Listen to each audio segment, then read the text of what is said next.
Kabupaten Kebumen. Ya. Maaf Pak, saya mau tanya pada Ibu. Ibu, apa?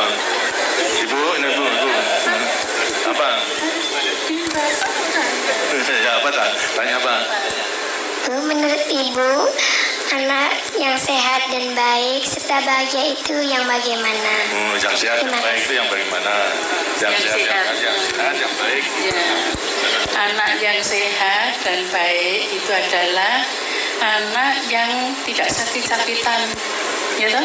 Sehat, tidak sakit-sakitan, yang berbakti kepada orang tuanya dan berguna bagi nusa, bangsa, dan negaranya. Dan percaya pada diri sendiri untuk dapat melaksanakan segala macam pekerjaan maupun tugas apapun yang diberikan itu dapat dilaksanakan dengan baik. Ya. Nama saya Sardi dari Sulawesi Tenggara. Kabupaten Kendari. Saya mau tanya, bagaimana cara merawat kesehatan yang baik? Cara merawat kesehatan yang baik. Yang baik itu tentunya Bapak dan Ibu juga akan beri petunjuk pada waktu kecil untuk harus dipatuhi, ya. Harus cukup makan secara bergizi, tapi juga jangan berlebihan. Kemudian juga daripada larangan-larangan yang diberikan oleh Bapak dan Ibu yang mengganggu kesehatan itu juga harus dipatuhi. Jangan kemudian jangan makan terlalu banyak sambal, tapi sambalnya banyak, ya. Mulutnya kemudian menjadi murus, itu kan berarti lantas menjadi sakit nanti itu. Begitu kalau kemudian lantas ada rasa sakit, harus segera tanya kepada yang ahli, kepada mantri kesehatan, kepada dokter, maupun juga kepada teman-temannya itu yang sudah mengetahui. Jadi jaga dengan baik, makannya dijaga, kemudian juga istirahatnya dijaga, lantas juga kerjanya juga dijaga, terus ada keseimbangan namanya, ya. Nah, apa lagi? Bentar lagi. Ya, boleh. Apakah orang cacat itu bisa jadi dokter, Pak? Dokter? Bisa. Kenapa tidak bisa? Yang cacat kalau kecuali cacat mental barangnya tidak bisa. Tapi kalau cacat tubuh pasti bisa. Karena juga ada mulai kalau cacatnya mulai kecil itu adalah bisa belajar. Bisa membaca, menulis, bisa cacat buta seperti Helen Keller saja. Itu juga lantas menjadi pemimpin dunia ini. Itu juga cacat. Itu. Jadi bisa asalkan mau belajar. Lantas belajarnya ada huruf sendiri kalau orang cacat mata buta itu ada hurufnya sendiri. Jadi bisa itu. Tidak perlu khawatir. Tadi ada anak-anak yang cacat tadi, ya, tidak perlu khawatir bahwa surat cacat itu lantas tidak ada gunanya. Masih ada gunanya. Yang penting adalah semangatnya, semangat belajar, nanti semangat mengabdi kepada negara dan bangsa. Itu. Dan semangat untuk menolong sesama manusia. Semuanya bisa dalam batas kemampuannya masing-masing. Karena itu mulai kecil harus sudah mempersiapkan dirinya mempersiapkan itu. Ya, siapa lagi? Ya, coba. Saya mau tanya, sejak kapan Bapak bercita-cita menjadi presiden? Wah, ini ya. Sebenarnya kalau terus terang karena kehidupan saya dulu, Bapak dulu pada waktu jalan penjajahan sangat menderita. Sekolah aja dapat dikatakan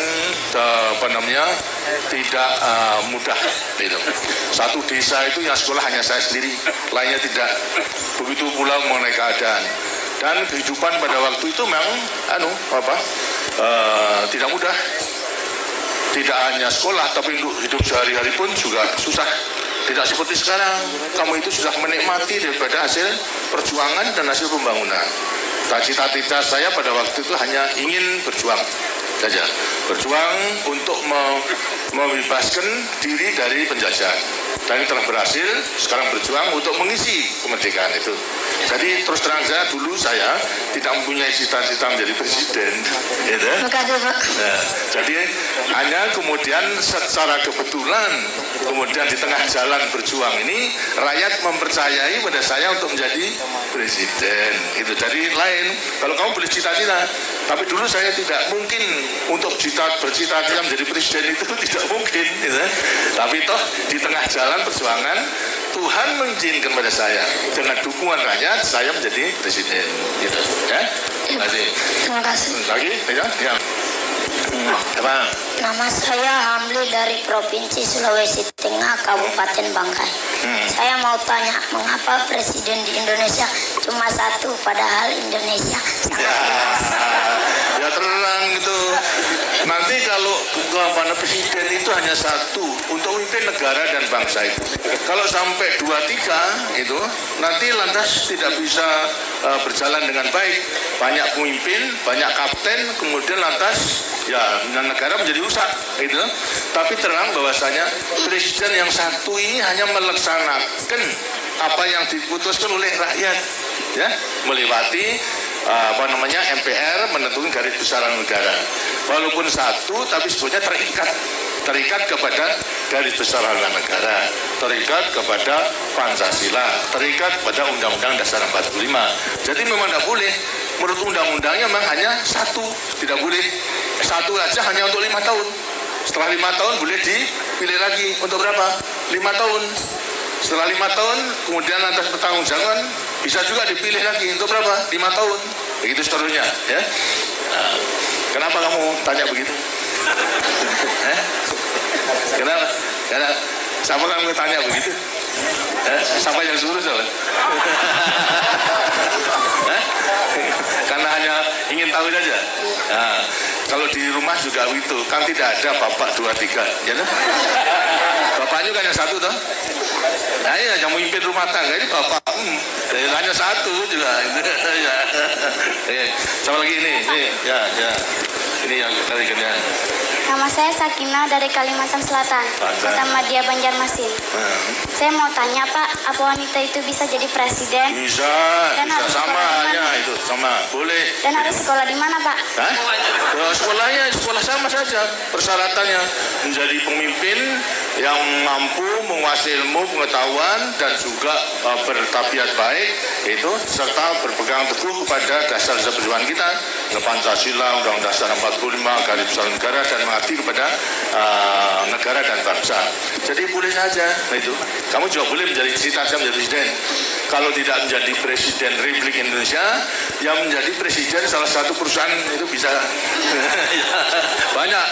Kalau presiden perusahaan itu banyak, tidak hanya 1-2, tapi banyak, gitu ya. Ya. Kamu di. Nama saya Irtada dari daerah istimewa Aceh, Kabupaten Aceh Tengah. Saya mau tanya, apakah hobi Bapak waktu kecil? Apa? Apakah hobi Bapak waktu kecil? Hobi saya benar-benar sesuai tadi katakan, hobi saya sebetulnya hanya main-main sesuai dengan dengan keadaan. Kalau sepak bola aja tidak pakai bola sekarang, dulu pakai jeruk itu yang dibakar kemudian ditendang gitu. Itu buah jeruk, tahu? Buah jeruk itu kemudian yang dipanasi menjadi lunak loh. Nah itu yang ditendang ke sebelah kemari, karena tidak mungkin membeli bola pada waktu itu karena sulit daripada kehidupannya. Ya, hobinya gitu main-main sama teman-teman gitu, sehingga teman-teman yang juga banyak gitu. Nah, silakan lagi.